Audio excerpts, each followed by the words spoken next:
Indicadores estratégicos da saúde bucal. A gente vai explicar muito mais do que você imagina lendo a portaria e fazendo outras pesquisas, tá bom?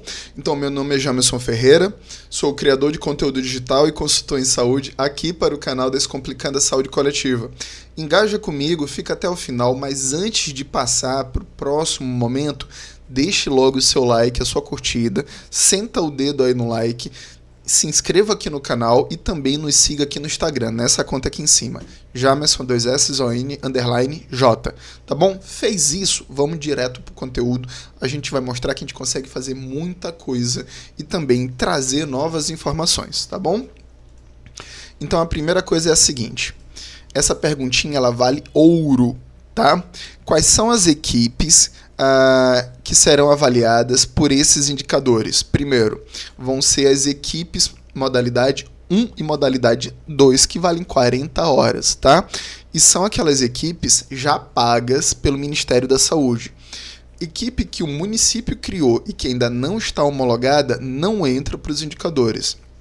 Segundo, equipes que são categoria 20 e 30 horas, que são as equipes de carga horária diferenciada, também não entram para esse indicador. Terceiro, profissionais avulsos nas unidades que não compõem equipe de saúde bucal também não entram para esse indicador. Quarto, profissionais do CEL e LRPD também não entram para esse indicador. Por quê? Somente eles estão contemplados, somente as equipes modalidade 1 e modalidade 2, que são 40 horas, equipes já homologadas. Vamos deixar isso muito bem claro, tá? Onde é que estão esses indicadores que eu estou falando tanto e que tem gente que estranha até hoje? Esses indicadores estão aqui, ó, nesta portaria, que eu falo tanto para vocês. Estão na portaria 960, que lançou o pagamento por indicadores, pagamento por desempenho na saúde bucal. Tá? Que é a portaria 960 de 17 de julho de 2023. Então, primeira chamada de atenção aqui para vocês, ó, até o momento, dia 9 de outubro, 9/10, até o momento, o Ministério da Saúde ainda não detalhou os seus indicadores de pagamento por desempenho à saúde bucal. Então, a gente não tem um método ainda apresentado, nem as metas, nem os parâmetros. Só que eu vou dar um spoiler. Nem todos dos 7 indicadores estratégicos são inéditos. E aí a gente consegue descobrir o método de cálculo e os outros a gente vai analisar o que pode ser feito. Então já dei o primeiro spoiler, tá bom? Vamos avançar. Bom, pessoal, vamos recuperar aqui na memória. Na portaria 960 apresenta essas duas divisões de indicadores. São 7 indicadores estratégicos na saúde bucal e 5 indicadores ampliados. Total, 12 indicadores. Desses 12 indicadores, a gente já conhecia com detalhamento um, que é um indicador estratégico dos 7. Então, existem, teoricamente, 6 novos indicadores, que um deles é o indicador número 3, que é a proporção de gestantes atendidas com acesso a atendimento odontológico na APS e que fazem pré-natal na APS. Porque esse indicador já está no Previne Brasil. E ele veio do Previne Brasil para contemplar o pagamento por desempenho à saúde bucal. Tá bom? Então, esse vídeo a gente vai detalhar os 7 indicadores. No próximo vídeo a gente fala dos 5 indicadores ampliados, tá? Então, esse é a primeira dica. Só que, aí como eu já dei um spoiler, basicamente eu já respondi essa pergunta base aqui, ó. Se não temos o método de cálculo, as metas e parâmetros, como preparar as equipes para a saúde bucal? Porque a gente já descobriu, basicamente, da onde o Ministério trouxe boa parte dos indicadores estratégicos e o que está faltando a gente deduziu o método de cálculo e a gente vai explicar isso para vocês. Só que antes de falar nos indicadores, há necessidade de você responder essas 3 perguntinhas básicas aqui, esses 3 pontos importantes, que depois eles se transformam em 5. Primeiro, como está registrada a sua produção? Você ainda trabalha com fichas, papel, CDS? Se você ainda trabalha com fichas, existe uma grande possibilidade de que mesmo que você faça um atendimento brilhante na hora do registro, você vai perder grandes resultados, porque a possibilidade de você identificar errado um paciente, ela é enorme e muitas vezes não é o próprio cirurgião dentista, nem o técnico, nem o auxiliar de saúde bucal que faz a digitação disso. É o digitador, outra pessoa, ou na unidade, ou na secretaria, ou até mesmo fora do município. E esse distanciamento pode gerar BO, pode gerar problema. Tá bom? Se você já estiver utilizando prontuário eletrônico, você tem uma possibilidade maravilhosa de ser o responsável pela sua produção. E quem registra isso? Quem registra a sua produção? É você, cirurgião dentista, ou o seu auxiliar, ou o seu técnico de saúde bucal. Quanto maior o distanciamento entre quem atende e quem registra, maior o risco de registros equivocados. E por último, você registra tudo que você faz? Nem sempre a resposta é positiva. Então, sim, se você registra tudo que você faz e é você que registra, a possibilidade de que tudo que você faça seja validado é melhor. Se você registra quase tudo, ou seja, eu perdi alguma coisa porque eu vou refazer a produção no final do dia ou no final da semana, que é pior, você vai deixar de registrar alguma coisa e os seus indicadores, a gente perde resultado diante disso. Então, naquela portaria que você não leu ainda, mas que você vai ler, que é a portaria 960, vai ter a relação dos 7 indicadores estratégicos, dos 5 indicadores ampliados, tá bom? O que é que não tem na portaria é a definição do que é estratégico e do que é ampliado. Mas, agora, se liga, pega o caderninho, anota, nem que seja no bloquinho de notas do seu celular, do WhatsApp, do que for. Isso aqui vai ser muito importante, se prepara até pro print, tá bom? Agora a gente vai explicar indicador por indicador, vale ouro, tá? Então não perde esse print aqui, por favor, tá bom? Indicador 1 estratégico. Cobertura da primeira consulta odontológica programática. Esse indicador ele não é novo, ele já existia. Ele veio do terceiro ciclo do PEMAC. Então a gente tem a definição e a gente tem um método de cálculo. Vamos explicar? Primeiro, quais são os tipos de atendimento odontológico? Existe a consulta agendada, a consulta no dia e o atendimento de urgência. A consulta odontológica programática ela só vai acontecer ou na consulta no dia ou na consulta agendada, mas ela não vai acontecer no atendimento de urgência. Por quê? Porque a consulta odontológica programática, ela é uma consulta na qual vai acontecer o exame clínico e o paciente ele tem a finalidade de diagnóstico e vai ser construído o plano terapêutico dele, o plano preventivo terapêutico. Isso não acontece no atendimento de urgência, isso não acontece na consulta de retorno, que é aquela consulta durante o tratamento, e ela não vai acontecer na consulta de manutenção, que é após 12 meses ou após o tratamento concluído, a pessoa vai lá por outra demanda. E como é que é o método de cálculo? Está aqui embaixo, ó. O método de cálculo é o total numerador, total de atendimentos de consulta odontológica programática vezes 100, dividido pela população cadastrada. O que é que ele significa? Daquela população, daquela equipe de saúde da família que está pareada com a sua de saúde bucal, quantas pessoas cadastradas naquela equipe tiveram atendimento ao longo de 4 meses e que esse atendimento foi para uma consulta odontológica programática. Tá bom? Então, o Ministério quer saber quantos tratamentos você iniciou. Essa é a pergunta ao longo de 4 meses, porque no pagamento por desempenho são avaliados resultados ao longo de 4 meses. Tá bom?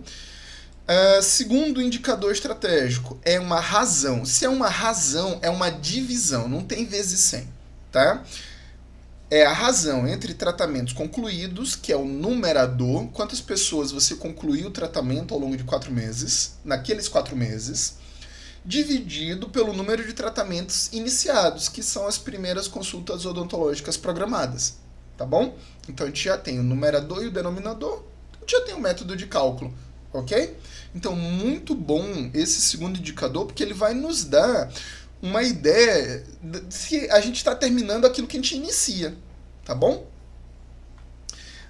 Indicador número 3, proporção de exodontias em relação aos tratamentos, aos procedimentos preventivos e curativos realizados. O que é que a gente não tem? A gente ainda não tem o total, a lista de quais vão ser os procedimentos preventivos e curativos que vão ser analisados pelo Ministério da Saúde nesse indicador. Mas a gente já tem um método de cálculo. Que método de cálculo é esse? Primeiro, o numerador vai ser o número de exodontias, a parte de cima. A parte de baixo vai ser a soma de procedimentos preventivos e curativos, vezes 100. Então, o que é que o Ministério da Saúde quer saber? Ele quer saber se a gente está arrancando muito dente. Essa é a pergunta, diante dos outros procedimentos que a gente faz. Nesse indicador, se esse procedimento ele for crescendo durante os quadrimestres, o Ministério da Saúde vai descobrir se o seu município está arrancando muito dente, o que não é legal na atenção primária. A gente quer que esse indicador ele venha reduzindo. Porque se ele bater lá em cima, a gente não está fazendo uma boa atenção primária. Ficou claro? Então, você, coordenadora de saúde bucal, você, membro de equipe, que pode ser cirurgião dentista, técnico ou auxiliar, cuidado se você estiver arrancando muito dente, tá, gente? Indicador 4.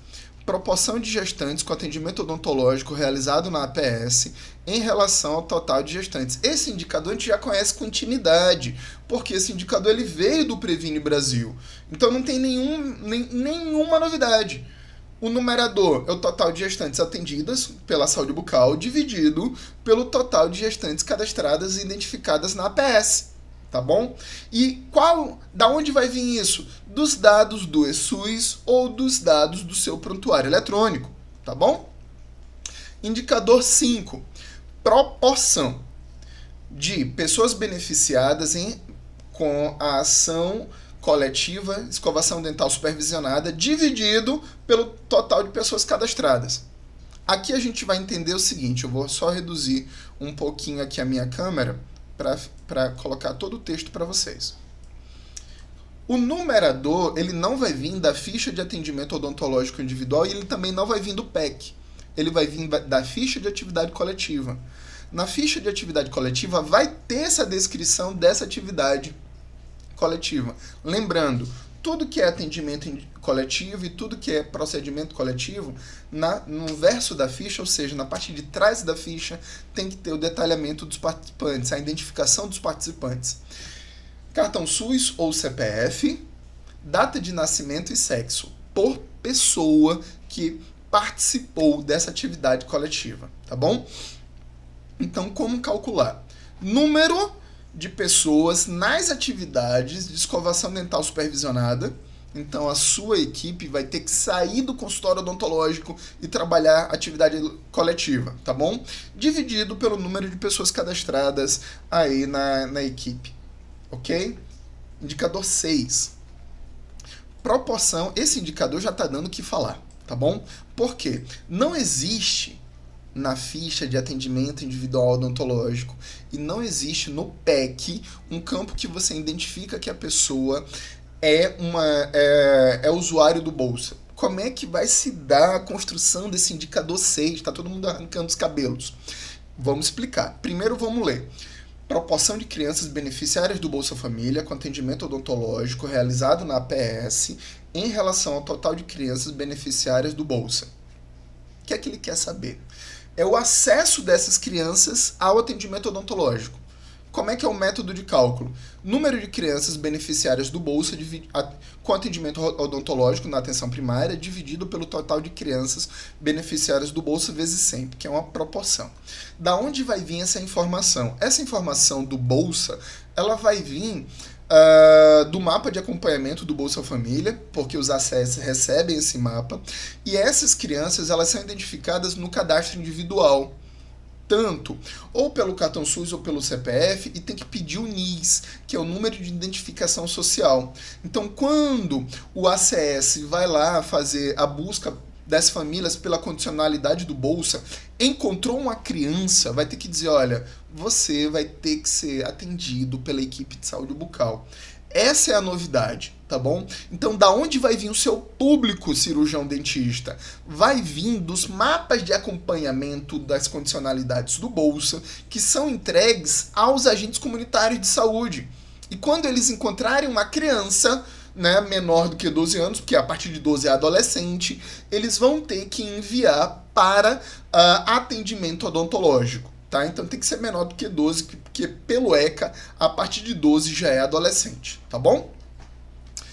Jamerson, esse indicador, ele tem algum lugar? Não, esse indicador ele é novo, novinho, não existia nem para o PMAC. Então a gente está traduzindo o enunciado desse indicador no método de cálculo e ainda está explicando o que você vai fazer. Então tá muito bom, tá tudo aí para você, ok? O indicador 7, tá? Desculpa, a gente voltou o indicador, a gente está indo para o indicador 7. Aqui, proporção de atendimentos individuais em relação ao total de atendimentos odontológicos. O que é isso? O Ministério da Saúde sabe que nem nos municípios não existe somente a equipe de saúde bucal. Podem existir profissionais que não compõem a equipe de saúde bucal nas unidades básicas de saúde ou nas unidades de saúde da família, ou seja, nos estabelecimentos da atenção primária. O que o Ministério quer responder com esse indicador? Como está a produção das equipes de saúde bucal? Modalidade 1 e modalidade 2, porque ainda tem as equipes de saúde bucal com carga horária diferenciada. Então, como é que a gente vai montar esse indicador, sabendo que é uma proporção? Ou seja, é o total de atendimentos realizados pelas equipes de saúde bucal modalidade 1 e modalidade 2 vezes 100, dividido pelo total de atendimentos odontológicos da APS. Tá explicado? A gente fez todo esse detalhamento para vocês, galera, para que vocês possam estudar, conversar com as coordenações e já preparar as equipes. No próximo vídeo a gente vai tentar destrinchar os indicadores ampliados, tá bom? Ainda não acabou, fica conosco. E aí, o que é que a gente aprendeu? A gente aprendeu, primeiramente, que dá para falar dos indicadores mesmo que o Ministério esteja atrasado 2 meses, porque o Ministério ainda não lançou as fichas de detalhamento e o Ministério ainda não lançou o monitoramento dos indicadores, o painel de monitoramento dos indicadores no CISAB. Mas olha só a quantidade de coisa que a gente já explicou para vocês. A gente falou dos 7 indicadores com qualidade. Então dá para você estudar, conversar com as coordenações, preparar, começar a avaliar as suas equipes, mesmo que a gente ainda não tenha descoberto nem a meta, nem o parâmetro. Tá? Mas já dá para começar a discutir isso com essas equipes. Então, estude esse vídeo, passe esse vídeo para suas coordenações, para o pessoal do COSEMES, dos institutos, os consultores, apoiadores, pessoal do Estado, tá? Porque temos que estudar a partir de agora. Não dá para esperar o Ministério estar super atrasado 2 meses, tá bom? Então, dá para entender os indicadores estratégicos ainda na portaria 960 de acordo com essas análises. Tá bom? Se você chegou até este momento, primeiro, muito obrigado mesmo. Deixe o seu like, a sua curtida, o seu comentário e compartilhe esse vídeo para chegar a mais pessoas. E também nos siga aqui nessa conta no Instagram, Jamerson, 2 S, O-N, J, _ J. Tá bom? A gente se encontra aqui num próximo vídeo. Não perde, estuda esse vídeo, deixa o seu like, dá a sua curtida, senta o dedo aí no like para fortalecer o nosso canal e também a nossa conta no Instagram. A gente se encontra aqui num próximo vídeo. Até logo!